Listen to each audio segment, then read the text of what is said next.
everyone, this is a video about finding your biting point with your handbrake on. So over the years, I've taught this for 21 years, very long time.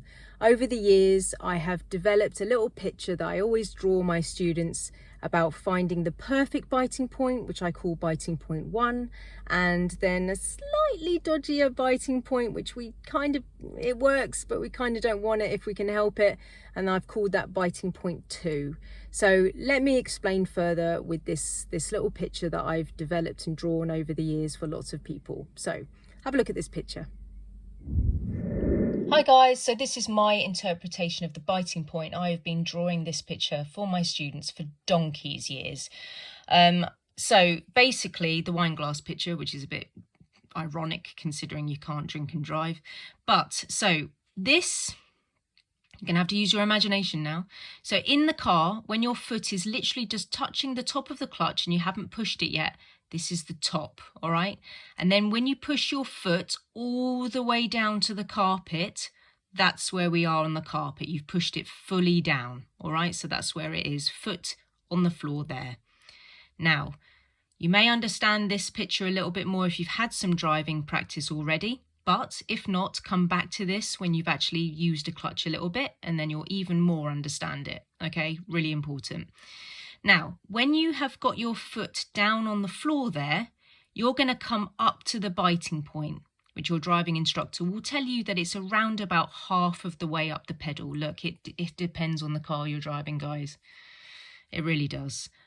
Some biting points are way lower and then some are way higher. That's why it's not very easy just to jump in your friend's car and then drive it with precision and perfection first. You're always a bit lumpy because you don't know where the biting point is. Yeah. So this, what I call this when you're coming up to the biting point, because the V shape is the biting point, this I call the nothing. Now the nothing is different in everybody's car.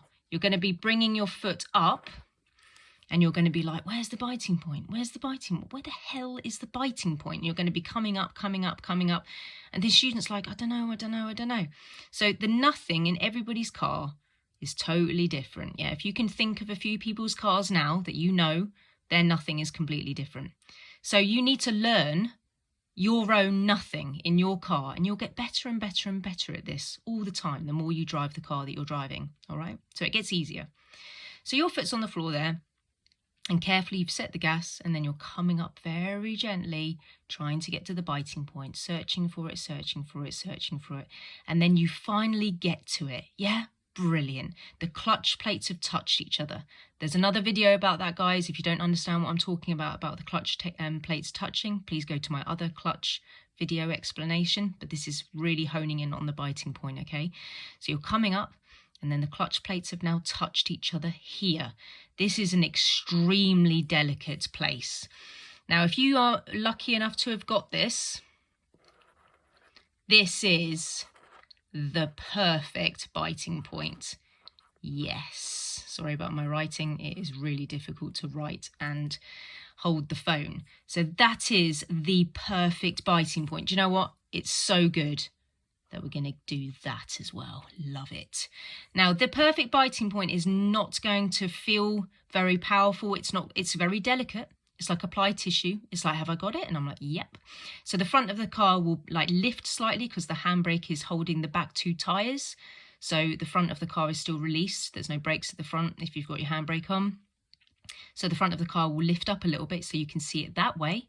The engine noise will drop as the rev counter will drop slightly when you find your biting point as well. So the engine sound will be different when you find your biting point. It is very, very delicate. Now, don't worry, there's a whole video of me doing this in a minute, which makes more sense. But you come up through the nothing, which seems to take ages while you're learning this nothing. And then you get to this beautiful, perfect biting point.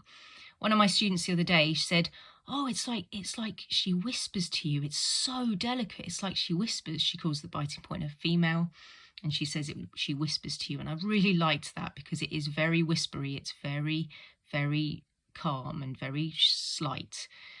So that's biting point 1. I'm going to show you this all in a minute with my own driving, okay? Biting point 1 is where we want to be, yeah? Biting point 1, the car isn't really like adversely communicating with you. Now, if you were to come up through the nothing and then slightly go too far, you're going to get to what I call biting point 2. Now, this one's a bit dodgy.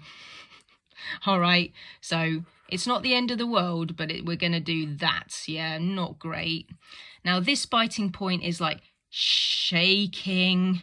Ooh, the car's shaking because it like really wants to go, but you've got your handbrake on, so it's like shaking with all the power that you've given it, way too much power at this point. And the car's like, oh God, I so want to go, but I've got the handbrake on and I can't. Well, I shouldn't.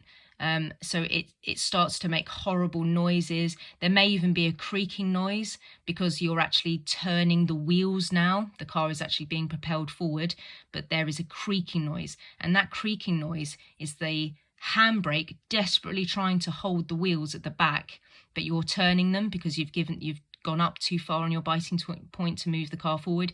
So you're going to potentially hear a creaking noise, which is actually the wheels turning. So if you hear that, you want to dip the clutch down a little bit to get to biting point 1. So you dip a smidge to get to biting point 1 again. So shaking, creaking, hopefully no movement. It is possible to drive with your handbrake on, which is terrible, but you can. So if you hear creaking, shaking, then you need to dip your clutch down to get to the happier biting point there. Now, this biting point 2, you are very close to stalling. It is the voice of the car going, oi, you're about to stall, you're about to stall. The car, I always say this to my students, the car has got its own personal voice, which you need to learn. Yeah, there's loads of different situations where the car speaks to you, and this is one of them. Okay, so if it's shaking, moaning, you don't want people to moan at you anyway, right? So if the car's moaning at you, then you need to sort it out.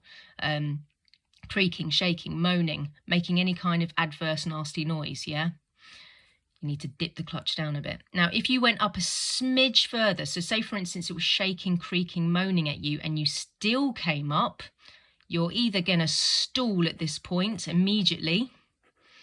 I'm not even going to call it anything else. It's just straight to the stall. Or you may even drive with your handbrake on. Yeah, which would be bad. Yeah, you'd damage your handbrake over a long period of time if you did that. Yeah, you're not supposed to drive with your handbrake on.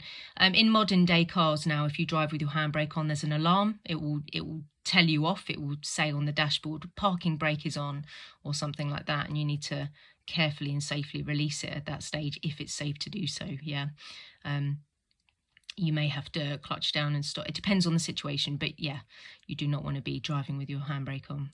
Now this little picture from this sort of perfect to up to the stall is like tiny.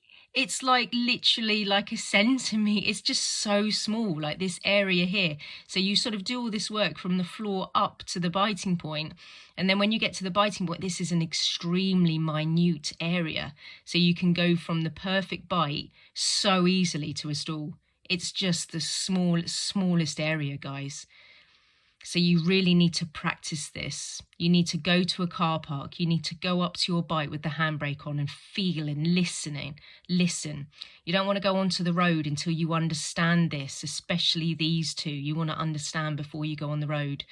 Otherwise, you're just going to be stalling all over the place because you're panicking that people are everywhere and that people are behind you, and the student always thinks, oh, I want to go fast like everyone else, which they just go from the floor straight to the stall because they're like, oh, if I lift my clutch quickly, I'll go quickly. Nope.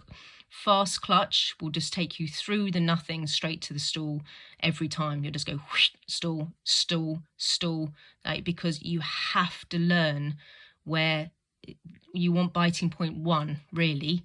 But you definitely need to understand biting point 1 and biting point 2 before you go out on the road. So you need to go to a safe road where there's like a straight line where you can just go up to the perfect bite and then down again, then up to the perfect bite and then down again, and up to the perfect bite. You can do it with the handbrake on, or you can do it with the handbrake off. So you come up to the perfect bite and you move a bit, and then you go back down again, and then you go up to the perfect bite, move a bit. Or you could go up to the perfect bite with a handbrake and just hold it, listening to it. Yeah, it's really important. I'm going to show you a video of me doing it now.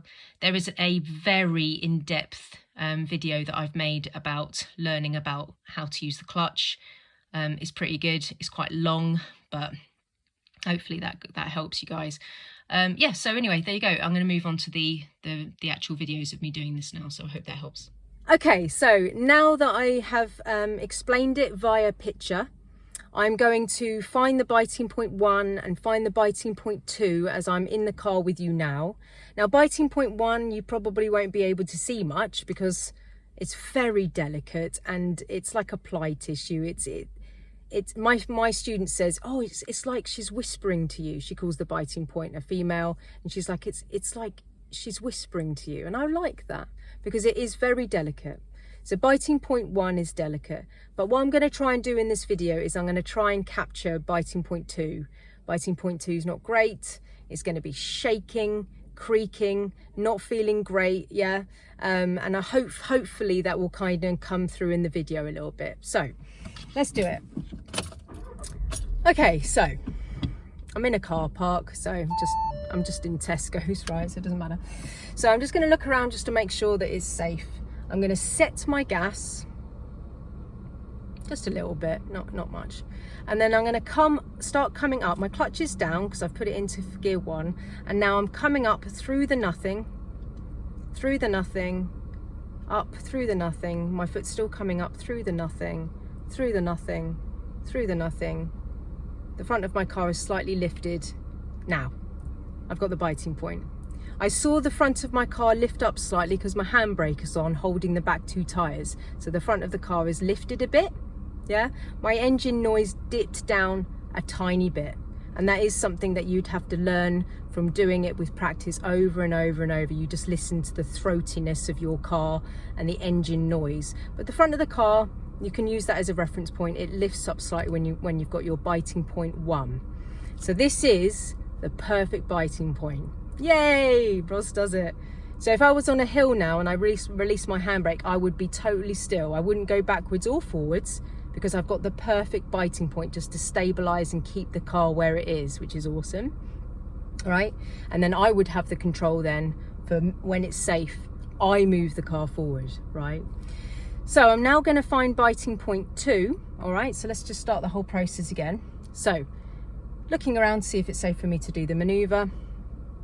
Set the gas, coming up through the nothing, through the nothing, through the nothing, coming up to that's biting point 1. I can find it. I'm going to now go too far. My poor car. Okay, I'm really starting to shake now. Is that coming through on the video? Oh, it's really shaking in here. I'm about to stall. I'm even moving slightly. That's not good. Yeah, that's enough. That was biting point 2. So that biting point 2 there, shaking, creaking, I even moved a little bit. So I started to override the handbrake. The biting point is way stronger than the handbrake, guys, yeah? So I say to my students, if I was holding the back of a muscle man's t-shirt and I was pretending to be the handbrake and the muscle man started running, I'm going to go with him. I'm not strong enough. The handbrake can't hold the biting point. The biting point's way stronger, right? If I was to let go, like so, if you release the handbrake, if you've got this struggling biting point and it's going nuts, if you get shocked into like, oh, that's the biting point, and you release the handbrake, you're going to stall. So it's almost like me letting go of the muscle man's t-shirt and him just crashing on the floor and just falling over. He's got so much power that he just nosedives into the floor, yeah? Or he goes super quick and he nearly falls over and then he runs away, yeah? So biting point 2 is not great. It can work, but it's not particularly nice. It's a bit stressed. It's a bit flustery. Lots of people, when they're doing a mock test with me, they're like sometimes a bit nervous, and they'll be like, right, and they'll find a biting point which is really strong because they're a bit nervous, and then they feel that the car's ready to go, but they haven't looked anywhere, they haven't checked their safety, and they go to release the handbrake. At this point, I always stop them because they haven't checked enough. They've let the car drive them. Yeah, it's a bit like a dog. When you're walking a dog and you see the dog is walking the human, yeah, you don't ever want the car to drive you. You are in control of your car, yeah? Just like the dog that's walking the human, that human needs to hold that dog back pull the dog back, get it under your control. So if the car is driving you, you need to go, no, this is wrong. My biting point is biting point 2, or it's just not feeling right. It's I don't want this car to drive me. Dip the clutch, gain control, get the lead, hold, pull it back. I have control of my car, yeah? You want to be in control of this vehicle at all times. You are the driver. Don't let the car drive you, all right? It's really important. Anyway, guys, biting point 1 and biting point 2, I hope that's helpful. The nothing in every car, like I said before, the nothing in every car is different. The size of the nothing is different. That's why it's difficult to just jump in everybody different in somebody else's car. It's difficult because you don't know how big their nothing is, yeah? So anyway, guys, I really hope this helps, and go experiment with your car in a car park if you're lucky enough to be able to drive in your spare time with an accompanying driver. Go and check it out and see whether you can find biting point 1, and then experiment with that, handbrake down, you know, if it's safe to do so, and then experiment with biting point 2, shaking. Yeah, if you find the shaking, you can use it as a reference point. So if you come up to shaking and creaking, the creaking is the car like moving, because it's your back 2 tires are like going through the handbrake brakes. If you hear that creaking noise, then we're actually moving. Don't want to have creaking. No moaning, no creaking. If the car moans at you, there's something wrong. Yeah, you're on biting point 2. Dip the clutch, and gain control over your car like you're walking a dog. All right, guys, so I hope that helps, and yeah, good luck with your driving.